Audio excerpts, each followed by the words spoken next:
जय श्री कृष्णा मित्रों। राघव ज्योतिष गुरु में आपका हार्दिक स्वागत है। आज की हमारी वीडियो है राहु के ऊपर। आज हम जानेंगे राहु का 12 भावों में फल। राहु देवता 12वें भाव में 12 ही भावों में प्रत्येक भावों में क्या फल देते हैं। तो सबसे पहले हम जानते हैं राहु देव को। राहु जो देवता हैं वो एक छाया ग्रह हैं। छाया ग्रह होने के साथ साथ ये एक पापी ग्रह और क्रूर ग्रहों में इनकी गणना की जाती है।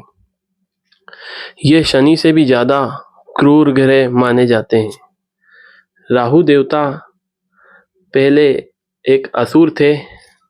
उसके बाद जब समुद्र मंथन से जो अमृत निकला था तो अमृत पान करने के कारण इनकी गणना देवों में और ग्रहों में की गई है।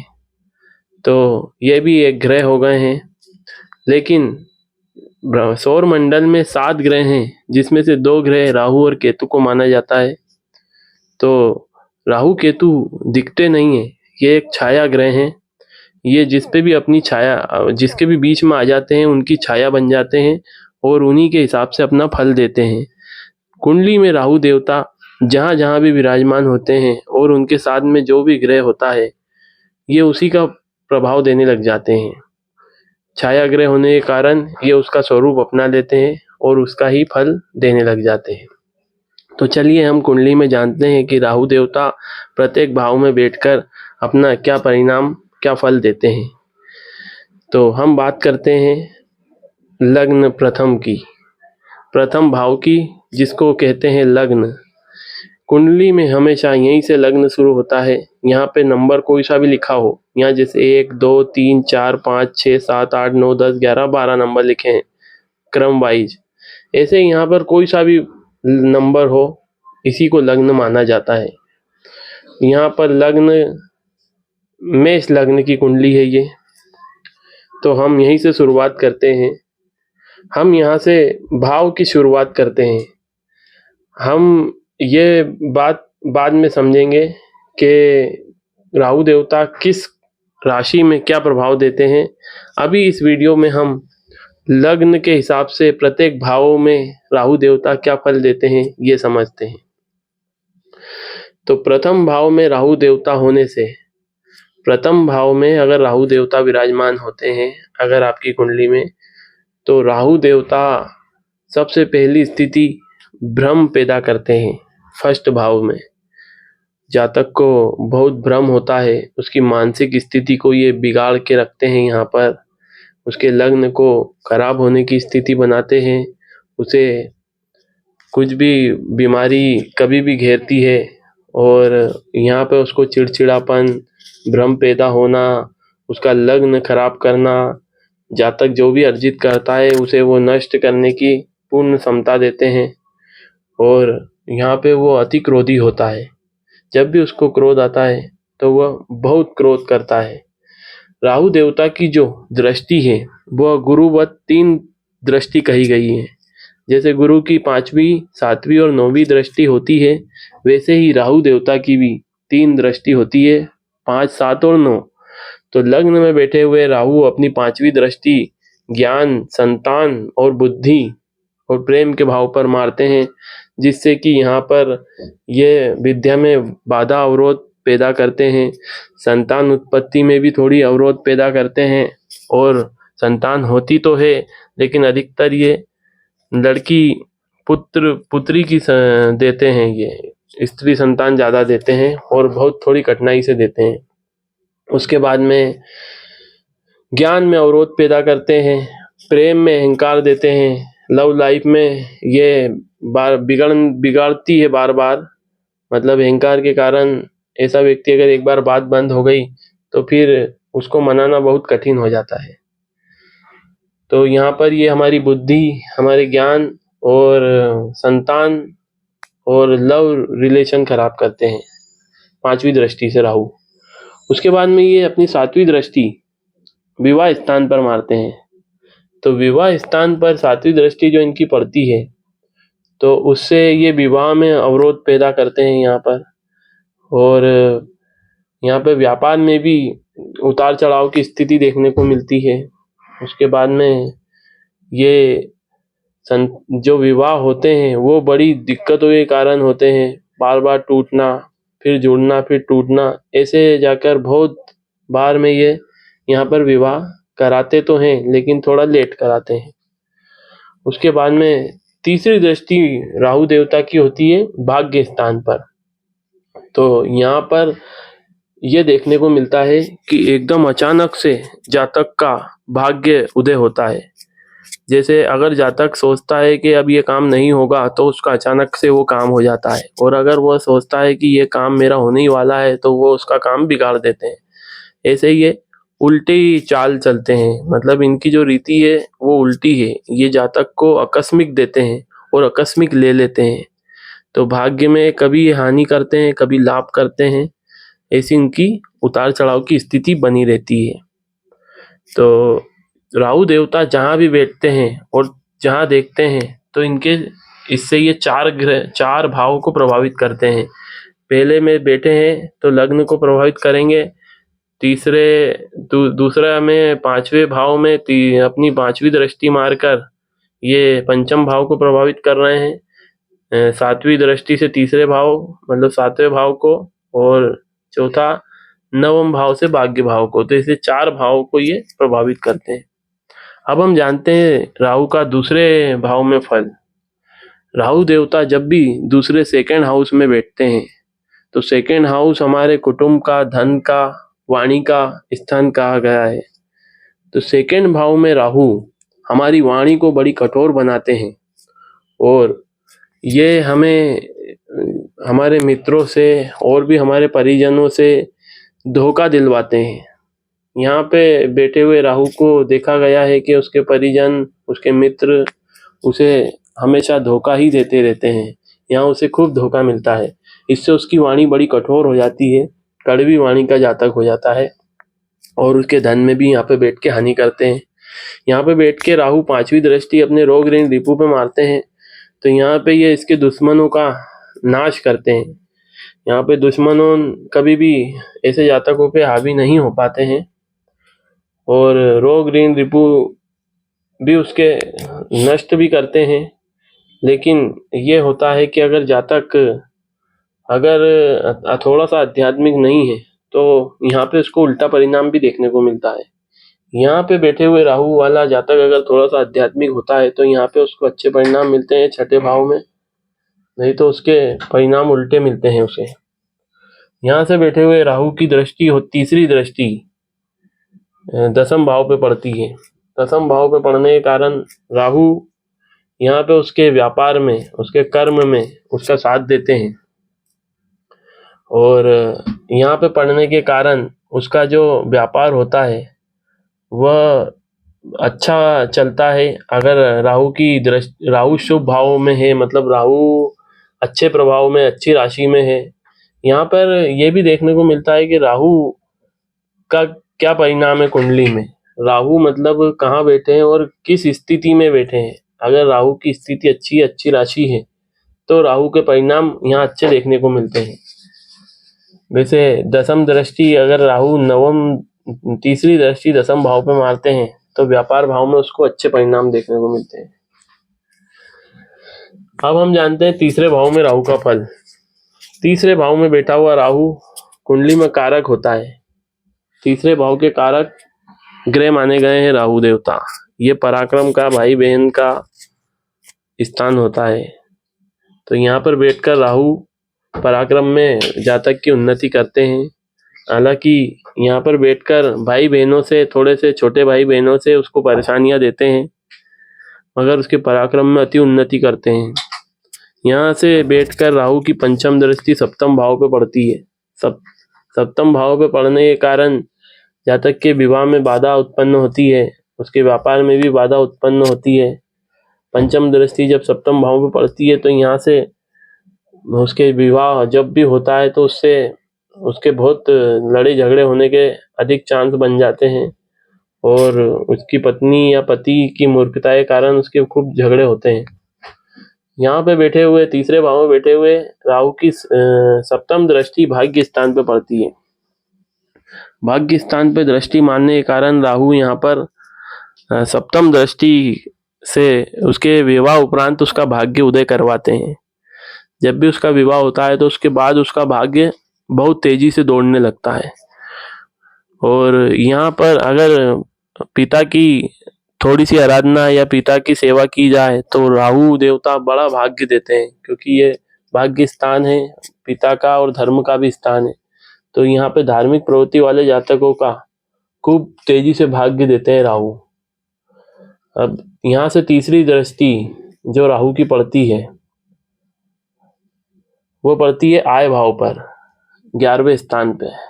11वें स्थान पे दृष्टि मारने के कारण राहु आय के अंदर आकस्मिक खूब बड़ी आय देते हैं। आकस्मिक का मतलब है लॉटरी, शेयर, जुए, सट्टे में उसको खूब लाभ मिलता है जब तीसरी दृष्टि 11वें भाव पे पड़ती है तो। और यहाँ पे आया हुआ पैसा अचानक से जाने के भी योग बनाते हैं ये। अगर यहाँ पे इनकी ब्रह्मांड के अंदर अगर जरा सी भी स्थिति कुछ भी खराब होती है तो यहाँ पर ये वो जो आया हुआ उससे कमाया हुआ आकस्मिक आया हुआ पैसे को नष्ट भी कर सकते हैं। तो यहाँ पे हमने जाना तीसरे भाव का फल। अब हम जानते हैं राहु के चौथे भाव का फल। तो चौथे भाव में बैठा हुआ राहु माता के सुख में हानि करता है और भूमि, भवन, वाहन उससे अगर उसका होता भी है प्रेतक भी तो भी उससे छीन लेते हैं ये कभी ना कभी। चौथे भाव में बैठे हुए राहु अब माता को कष्ट देते हैं, माता की तबीयत बार बार खराब करते हैं। यहाँ पे जातक को अपनी माता का ख्याल रखना चाहिए और उसे कभी भी अपनी प्रॉपर्टी अपने नाम पर नहीं बनाना चाहिए। उसे अपने पिता या अपने बच्चे या अपनी माता किसी के भी नाम पर अपनी प्रॉपर्टी को रखना चाहिए। चौथे भाव में बैठे हुए राहु की पंचम दृष्टि अष्टम भाव पे पड़ती है। अष्टम भाव पे पड़ने के कारण यहाँ पर बैठे राहु जो पंचम दृष्टि होती है वो ज्ञान दृष्टि होती है। तो ज्ञान दृष्टि जब अष्टम भाव पे पड़ती है तो यहाँ पर वो जातक को तांत्रिक क्रियाओं में और तंत्र मंत्र में पारंगत बनाते हैं। उसे मंत्र क्रिया, मंत्र शक्ति आदि देते हैं जिससे उसकी आध्यात्मिक और उसकी तंत्र शक्ति बहुत पावरफुल रहती है। चौथे हाउस में बैठे हुए राहु की सप्तम दृष्टि दसम भाव पे पड़ती है जिससे वो राजनेता बहुत अच्छा बन सकता है। चौथे भाव में बैठे हुए राहु सप्तम दृष्टि दसम भाव पे पड़ने के कारण व्यक्ति को राजनीति के अंदर बहुत उन्नति दिलाते हैं। यहाँ पर देखा गया है अगर यहाँ पे कहीं ना कहीं चंद्रमा का प्रभाव जुड़ जाए तो बहुत बड़ा नेता बनता है वो, अन्यथा छोटा मोटा नेता तो उसको ये राहु बना ही देते हैं, उसकी जगत में कीर्ति करा ही देते हैं चौथे हाउस में बैठे हुए राहु। वैसे यहाँ पे बैठे हुए राहु को अच्छा नहीं माना गया है, बाकी फिर भी ये दसम भाव पे जो इनकी दृष्टि पड़ती है यहाँ से सप्तम, तो ये इस भाव के लिए, इस कर्म के लिए अच्छी है नेता बनने के लिए। यहाँ पे जो बैठे हुए राहु की जो नवम दृष्टि है वो पड़ती है व्यय स्थान पर। तो यहाँ पर बैठे हुए राहु व्यय स्थान को देखते हैं अपनी नवम दृष्टि से, तो ये होती है भाग्य दृष्टि। तो उसके व्यय में उसका साथ देते हैं, उसके व्यय को कंट्रोल करते हैं, उसको गलत व्यय नहीं करने देते वो, उसको धर्म आदि में उसका व्यय होता है यहाँ पर बैठे हुए जातक का, तो वो हमेशा अपने व्यय को अच्छी जगह ही लगाता है। तो यहाँ पर उसको एक ये फायदा जरूर मिलता है। उसके बाद में पंचम हाउस की बात करते हैं। पांचवें भाव में बैठे हुए राहु का फल। पांचवें भाव में बैठे हुए राहु यहाँ पर ज्ञान प्राप्ति में अवरोध जरूर पैदा करते हैं। यहाँ से जो सप्तम दृष्टि इनकी पड़ती है तो सप्तम दृष्टि से यहाँ पर आय में भी अवरोध पैदा करते हैं। यहाँ पर संतान उत्पत्ति में उसको थोड़ी दिक्कत देते हैं, लेकिन उसको बहुत चतुर और चालाक बनाते हैं जातक को। जातक यहाँ पे बैठे हुए राहु का जातक अपनी चतुराई से, अपनी चालाकी से अपने काम बनाने में माहिर होता है। तो यहाँ पर बैठे हुए राहु बहुत गणितज्ञ व्यक्ति को बना देते हैं, जिससे वो अपनी तिकड़म भिड़ा के अपना काम कैसे भी निकाल ही लेता है ऐसा जातक। भले उसकी पढ़ाई उसकी कम हुई हो, लेकिन यहाँ पे बैठे हुए राहु उसको बहुत तिकड़मी बनाते हैं। और यहाँ पे 5वें भाव में बैठे हुए राहु की संतान से उसको परेशानी होती है, उसकी संतान उसको परेशान करने वाली होती है, क्योंकि यहाँ पर बैठे हुए उसकी संतान को भ्रम पैदा करते हैं अपने पिता के प्रति। यहाँ 5वें भाव में बैठे हुए राहु की पंचम दृष्टि 9वें भाव पर पड़ती है। 9वें भाव पर दृष्टि मानने के कारण पंचम दृष्टि जब ज्ञान भाव से भाग्य पर पड़ती है तो अगर यहाँ पर बैठे हुए राहु वाले व्यक्ति जैसे किताबों का और स्कूल यूनिफॉर्म और जैसे विद्यार्थियों के लिए अगर वो उसको विद्यार्थियों की चीजों का दान करता है तो उसका भाग्य बहुत तेजी से बढ़ता है। यहाँ पर बैठे हुए राहु वाले व्यक्ति को ज्ञान से रिलेटेड चीज या तो दान करना चाहिए, दान करना ही चाहिए उसको अगर उसको भाग्य का साथ लेना हो तो, या उसको धर्म आदि में दान करना चाहिए, क्योंकि ये धर्म का भी भाव है। तो यहाँ पर 5वें भाव में बैठे हुए की पंचम दृष्टि भी भाग्य कहलाती है। तो यहाँ पर अगर वो धार्मिक प्रवृत्ति वाला होगा, अगर धर्म आदि में थोड़ा बहुत दान करता रहेगा तो उसके पास में उसकी आय उसको मिलती रहेगी बराबर, और उसका भाग्य उदय होता रहेगा। यहाँ से बैठकर पंचम भाव से बैठकर 7वीं दृष्टि जब 11वें भाव पर राहु मारते हैं तो थोड़ा यहाँ पर आय में अवरोध पैदा करते हैं। आय तो देते हैं यहाँ पर, वो आकस्मिक बहुत सारी भी देते हैं, लेकिन वो रुक रुक के आती है और धीरे धीरे आती है, और कभी आती है कभी नहीं आती है, ऐसा यहाँ पर बनाते हैं। उसके बाद में जब 9वीं दृष्टि लग्न पर पड़ती है, राहु देवता की 9वीं दृष्टि लग्न पर पड़ती है पंचम भाव से, तो यहाँ पर बैठे हुए राहु की जब 9वीं दृष्टि लग्न पर पड़ती है तो जातक के मन में क्रोध उत्पन्न होता है, चिड़चिड़ापन पैदा करते हैं, और यह यहाँ पर खूब भ्रम भी देते हैं, जिससे कि वो किसी के भी ऊपर क्रोध करने में जरा सा भी संकोच नहीं करता और उसके मन में भ्रम पैदा होता है। अब हम जानते हैं 6ठे भाव में, तो 6ठे भाव में राहु का जो फल है, यहाँ पर राहु कारक माने जाते हैं। यहाँ पर प्रबल शत्रुहंता योग का निर्माण कर देते हैं राहु बैठकर। उसके बाद में यहाँ पर बैठे हुए राहु अपनी अंतर्दशा महादशा में जब भी जातक की रहते हैं तो वो विदेश उसको जरूर पहुंचाते हैं, क्योंकि इनकी 7वीं दृष्टि यहाँ पर बैठकर विदेश स्थान पर पड़ती है। और ये प्रबल शत्रुहंता है, यहाँ पे रोग ऋण रिपु से भी ये जातक की सुरक्षा करते हैं और शत्रुओं से भी उसकी रक्षा करते हैं। यहाँ पर बैठकर जो पंचम दृष्टि है वो पड़ती है कर्म भाव पर, तो यहाँ से जो ज्ञान की दृष्टि कर्म भाव पर पड़ती है तो जातक यहाँ ऐसे जातक अपने कर्म में दक्ष रहते हैं। वो जो भी कर्म करते हैं उसमें उनका 100% रहता है, और वो उस कर्म में दक्ष रहते हैं, मतलब वो कर्म उनसे अच्छा कोई नहीं कर सकता, ऐसा कर्म करते हैं। क्योंकि ज्ञान दृष्टि जब राहु की पड़ती है 10वें स्थान पर तो वो अपने ज्ञान से अपना कर्म करता है। 7वीं दृष्टि जब व्यय स्थान पर पड़ती है तो यहाँ थोड़े से खर्चे बढ़ाते हैं वो, क्योंकि सीधी सप्तम दृष्टि मार रहे हैं, इसलिए सप्तम दृष्टि से जातक के खर्चे अनियंत्रित रहते हैं और विदेश उसका मतलब घूमना फिरना लगा रहता है, वो एक स्थान पर कभी ज्यादा देर तक रह नहीं सकता, और उसके विदेश योग प्रबल बनाते हैं अपनी अंतर्दशा महादशा में। 6ठे स्थान में बैठकर राहु की जो 9वीं दृष्टि है वो पड़ती है धन स्थान पर, तो यहाँ पे ये धन हानि भी करते हैं। यहाँ पर ये 9वें भाव भाग्य स्थान का भाव मारकर धन हानि जरूर करते हैं, लेकिन यहाँ पर कुटुंब का धन अचल संपत्ति का उसको हकदार जरूर बनाते हैं। अपने परिवार में किसी की भी उसको कभी ना कभी कुटुंब की संपत्ति जरूर दिलवाते हैं, और यहाँ पर वो जो वाणी स्थान को देखते हैं तो वाणी में कटुता लेकर आते हैं। अब हम जानते हैं 7वें भाव में राहु का फल।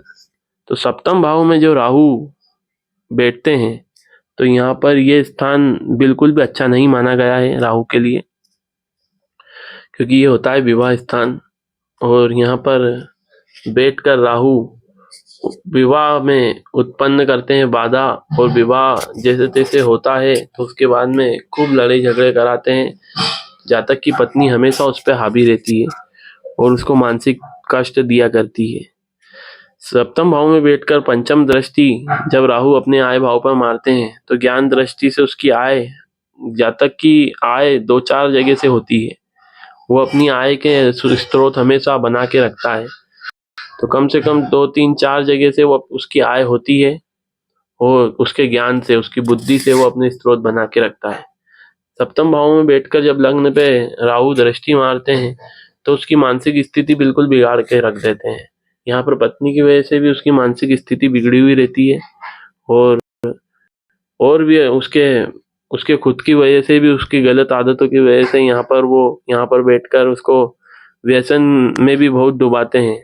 उसको अनेकों तरह के व्यसन का शौक होता है, इससे भी उसकी मानसिक स्थिति बिगड़ी हुई रहती है।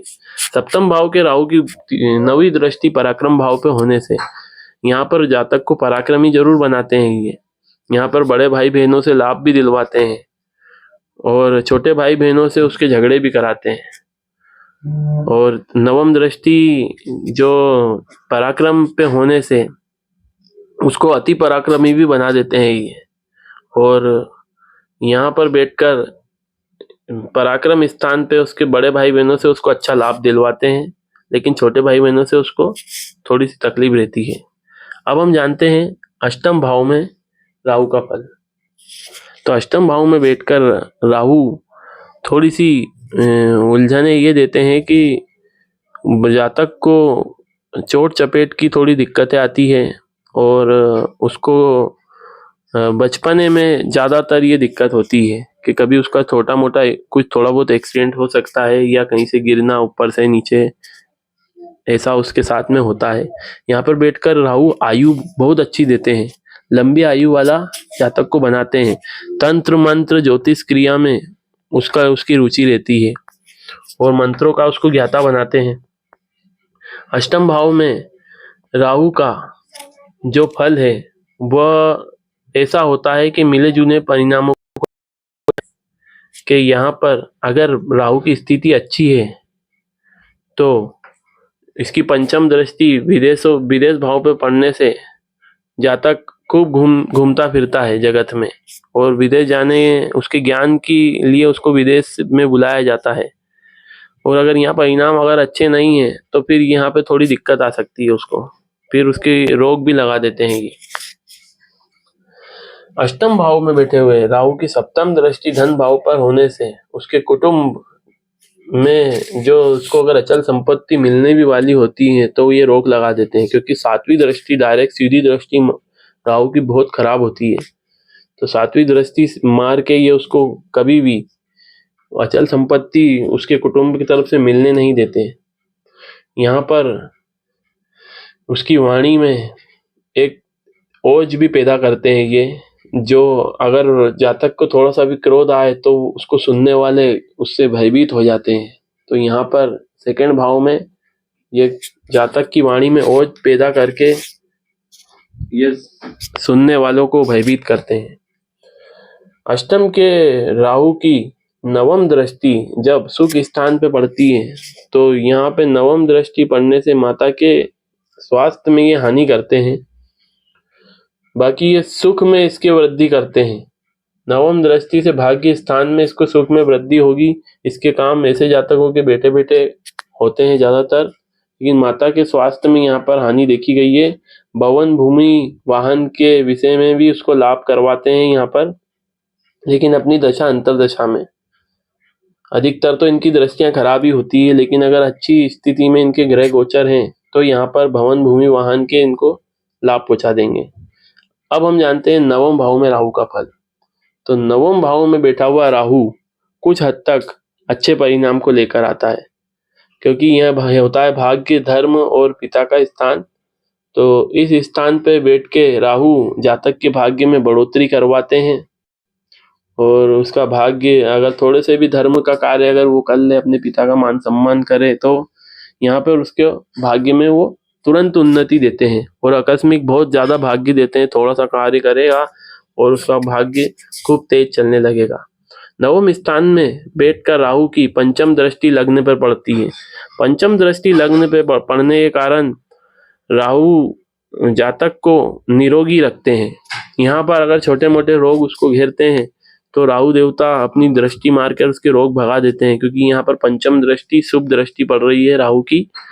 पंचम दृष्टि राहु की 3 दृष्टियां हैं, और वैसे तो सभी दृष्टियां बोली गई है कि राहु जहाँ बैठते हैं उससे ज्यादा खराब दृष्टि मारते हैं, लेकिन फिर भी ग्रहों की जो दृष्टियां होती है उन दृष्टियों में शुभ और अशुभ फल भी छुपा होता है। उनकी जो 3 दृष्टियां होती है तो सभी दृष्टियां एक समान तो फल नहीं देती, अलग अलग फल देती हैं, कोई अच्छा कोई बुरा और कोई ज्यादा बुरा। तो राहु की पंचम दृष्टि फिर भी बहुत अच्छी कहलाई है।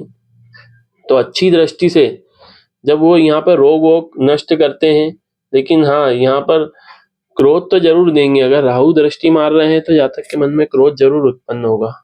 तो यहाँ पर उसके रोग वो के लिए अच्छा है, लेकिन क्रोध तो फिर भी जातक को बना ही रहेगा अगर थोड़ा सा भी गलत उसके सामने कुछ होता है तो।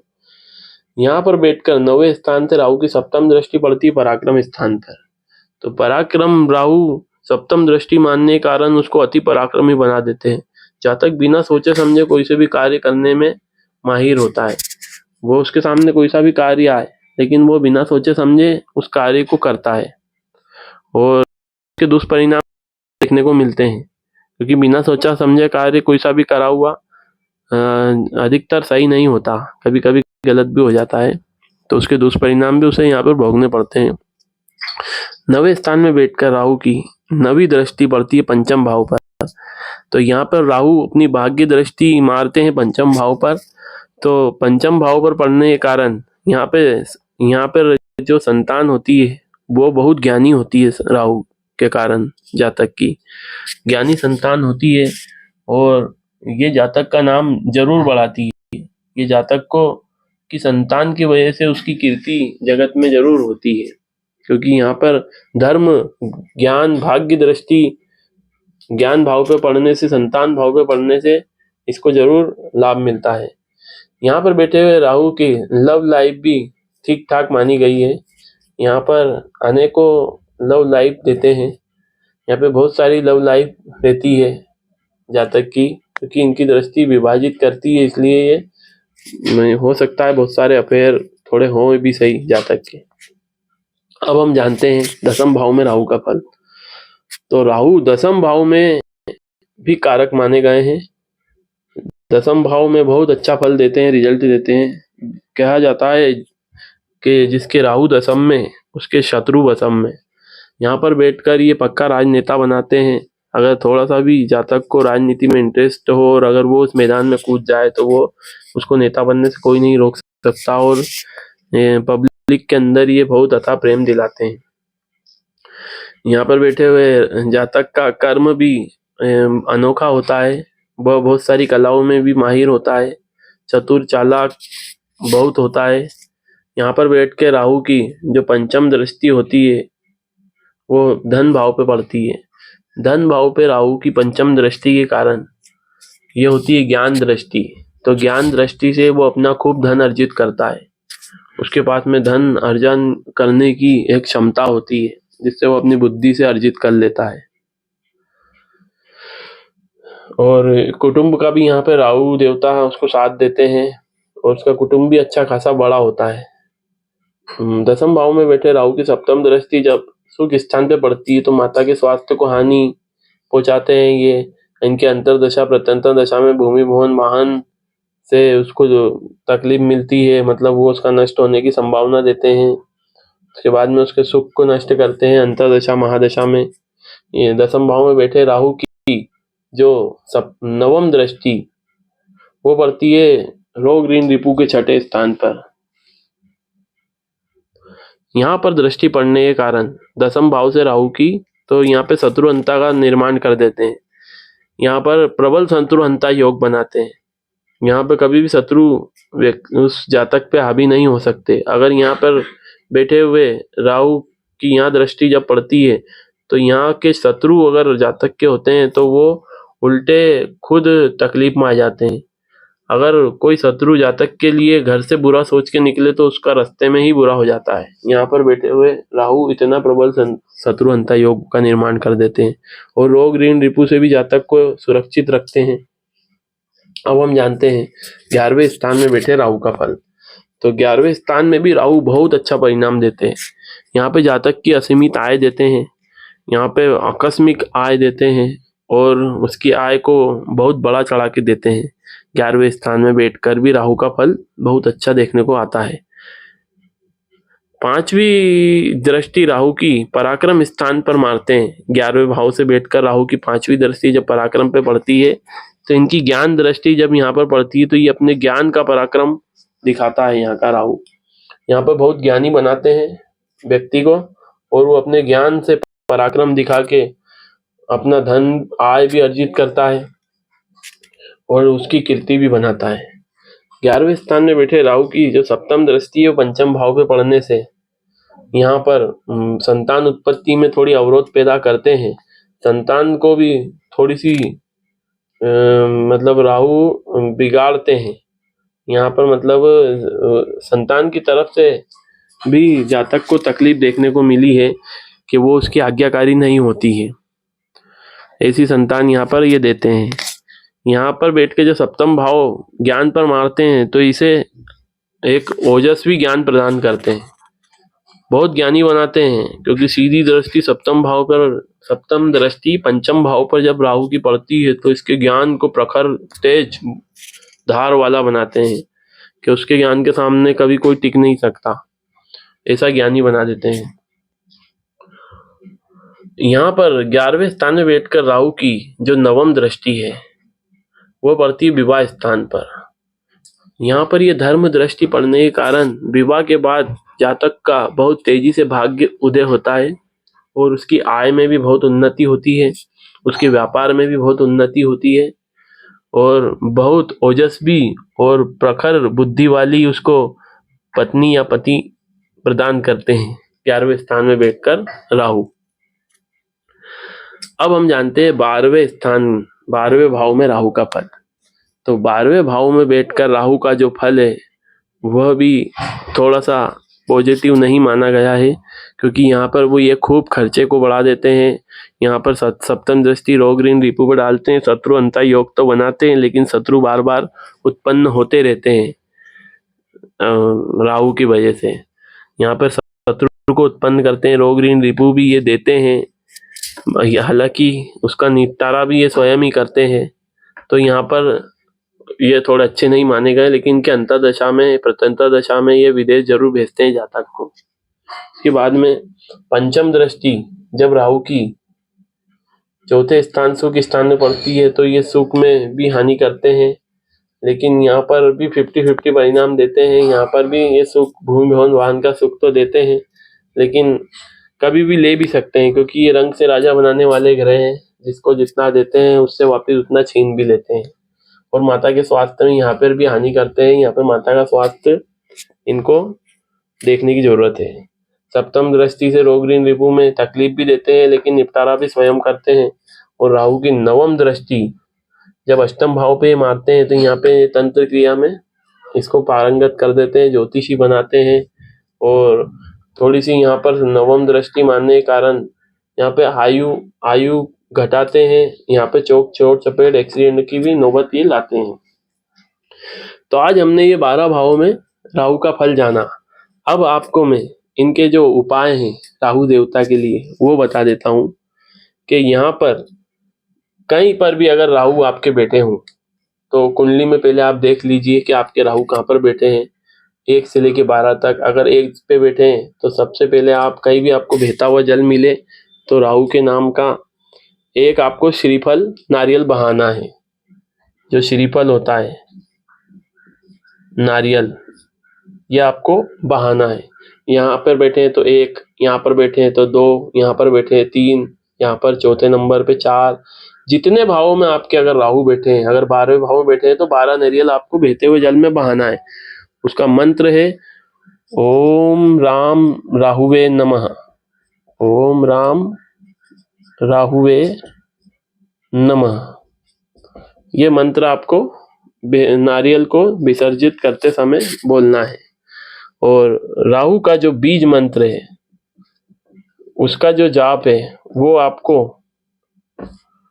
करना है शनिवार शनिवार।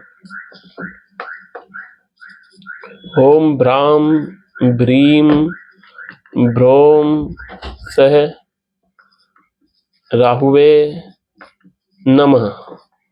ये राहु का बीज मंत्र है, ये पराशर मुनि द्वारा निकाला गया है। इसकी जप संख्या 23,000 है। इसे आपको 21 दिन में पूरा करना है। जो भी इसे 21 दिन में पूरा कर लेता है तो राहु देवता अगर विपरीत भी हो कुंडली में तो अनुकूल हो जाएंगे। ये विपरीत ग्रह भी अनुकूल हो जाएंगे। ये मंत्र पराशर मुनि द्वारा निकाला गया है। ये पराशर मुनि ने इसका निर्माण करा था और इसकी जप संख्या भी बनाई है।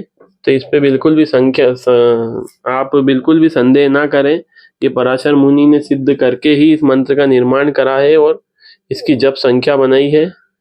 तो आप इस मंत्र को बिल्कुल श्रद्धा से आप जाप करिए, आपके राहु जरूर मानेंगे। एक छोटा सा उपाय मैं आपको और बता देता हूँ। जिनकी भी कुंडली में राहु दोष हो या काल सर्प योग हो तो आप क्या करिए, 5 रविवार आपको 5 रविवार 4 मुखी दीपक भैरवनाथ जी को लगाना है। 5 रविवार 4 मुखी दीपक भैरवनाथ जी को लगाकर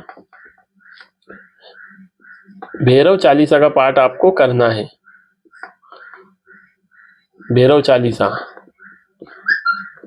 चालीसा का पाठ आपको 5 रविवार करना है।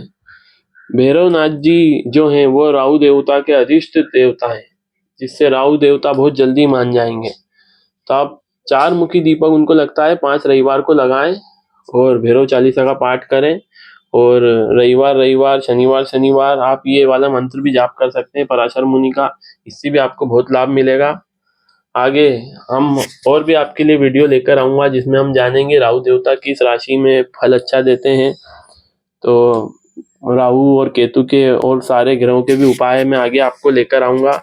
तो दोस्तों जो हमारे चैनल पे नए हो आप हमारी वीडियो शेयर जरूर करें और हमारे चैनल को सब्सक्राइब भी जरूर करें। तो नमस्कार दोस्तों, जय श्री कृष्णा।